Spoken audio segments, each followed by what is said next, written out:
Hey, welcome back, ladies, to Don't Let the Old Lady In. And this is number 2. And the title today, in Conversations with Lorie, is The Whisper That Changed My Life. Dear friends, I am so glad you're here. And last week, if you were with me, we talked about something I've come to believe after decades of being a nurse and through my own health journey that is important. That is, your body is always communicating with you. Today, I'd like to take that conversation one step further because sometimes it isn't just your body that whispers, sometimes it's your inner wisdom. Have you ever had that feeling you couldn't explain? A quiet nudge just to make a phone call, or to ask one more question, or to get something checked, or maybe to say yes to an opportunity. Now, to walk away from something that no longer fit you or becoming. I think we've all possibly in all of our years, I imagine a lot of you have been living a few years like myself. There have been times where you just kind of get this feeling, I gotta let this go. And one of these whispers actually changed my life. Years ago, I noticed a very subtle symptom. Honestly, I would have easily ignored it, and I've referenced it last week. There was no dramatic pain except for maybe 3 weeks of something, but no flashing, bing, bing, bing, major warning sign. And you know what? Life was busy.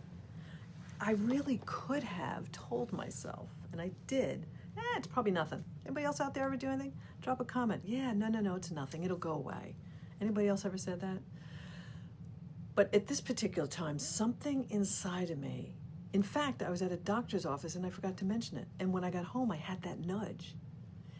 And as a nurse, I knew there were times when watching and waiting were appropriate. But I also knew there were times that paying attention was way, way more important. So I listened. I had that nudge. That decision ultimately led me to discovering my pancreatic condition. And looking back, I'm so deeply grateful I didn't dismiss that quiet inner voice. Now, I want to be clear. Listening to your intuition doesn't mean replacing good medical care.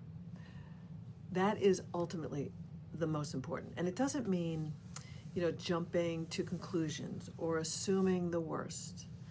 To me, intuition and evidence aren't opposites. They're partners. So, one invites us to pay attention, right? And the other helps us to understand what's happening, right? Our intuition talks to us. Medicine tells us what's happening. Over the years, I've noticed something really interesting.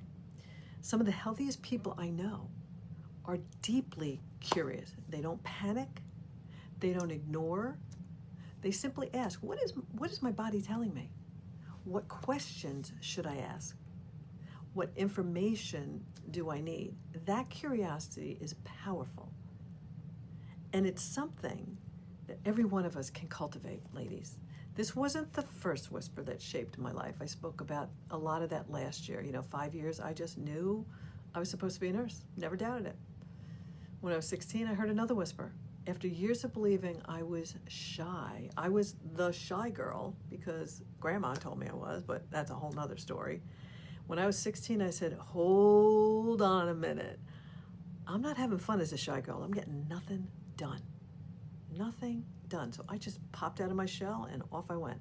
And years later, I told you last week, I had another whisper, to get control of my life and I had lots of challenges at the time and angst and yada, yada. That's when I discovered meditation. So that was another whisper, like, this is what you need to do right now to be better. And so again, when I was recovering from surgery, I was shown this new profession that I took, healthcare advocacy, and I've been doing that. And so each time I had a choice. I could ignore it or become curious enough to explore it. And I don't believe every feeling is a message, but I do believe there's wisdom, total wisdom, in slowing down long enough to hear ourselves think. I talked last week about stillness, so important. And you can be in a stillness mode, a meditative mode, even with chaos around you. I've learned that. And you know, today's world is noisy, to say the least. Notifications, news, expectations, opinions. Sometimes the loudest voice in our gut is not even heard.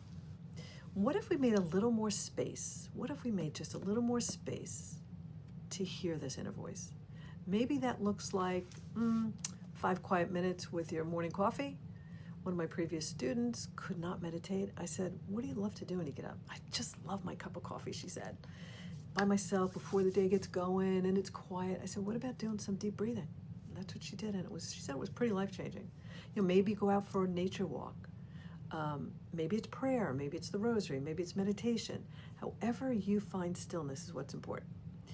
I believe it makes room for a lot of clarity too. And so before we finish today, I'd love to leave you, like I said last week, we're going to have a question with the question of the week. Think back over the last year. Was there a moment when you already knew the answer but talked yourself out of it? A time where you heard that inner voice and didn't listen? I don't want you to judge yourself. Just notice. Be still and notice. Awareness is where the growth happens. I thank you for inviting me into this conversation. Please drop some comments on conversations you have to in the future. I'm hoping that I'm creating this women's wellness circle that is like this, conversations that we can have. I can support you, we support each other, because one of the major things that came out of the last course I ran, which was a wonderful conscious aging course, was that lots of great things came out of it, but there was a common thread. The ladies all love to be together, sharing, caring, supporting, and moving ourselves forward, uplifting each other, right?